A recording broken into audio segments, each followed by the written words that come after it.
বেত শিল্পকে বাঁচিয়ে রাখার চেষ্টায় বালুরঘাটের বোয়ালদার গ্রাম।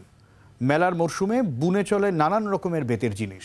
মেলা শেষ হলেই ভিন রাজ্যে পাড়ি দেন কাজের সন্ধানে। ভাঙা ঘরের দাওয়ায় বসে নিপুণ হাতে চলছে বেতের তৈরি জিনিস। প্রায় 18 বছর ধরে বেতের তৈরি কুলো সহ নানান জিনিস বানিয়ে চলেছেন শিল্পীরা। স্থানীয়ভাবে জেলার কোথাও সেইভাবে বেতের উৎপাদন হয় না, নিয়ে আসতে হয় আসাম থেকে। সেক্ষেত্রেও সমস্যা অনেক, বেড়েছে পরিবহনের খরচ, মিলছে না সঠিক দামও। সব মিলিয়ে হারিয়ে যাওয়া এই শিল্পকে কোনো ক্রমে আজও বাঁচিয়ে রেখেছে বেয়ালদার গ্রামের 6টি পরিবার। 10 বছর বাদ দিয়ে 70 বছর মতো আমার কাজ হচ্ছে। মেলা বাজার আগে যা হলো কিছু ভারী হলো, এখন মেলা করা হয়। এখন এই কাজে আর খুব পোষাচ্ছে না, তার কারণ বেচের দাম বেশি হয়ে গেছে।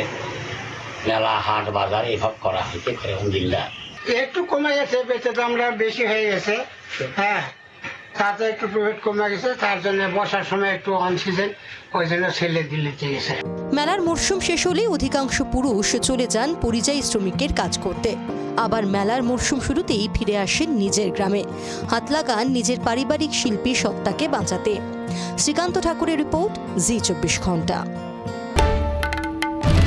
বাংলার আওয়াজ, বাঙালির আবেগ, জি 24 ঘন্টা।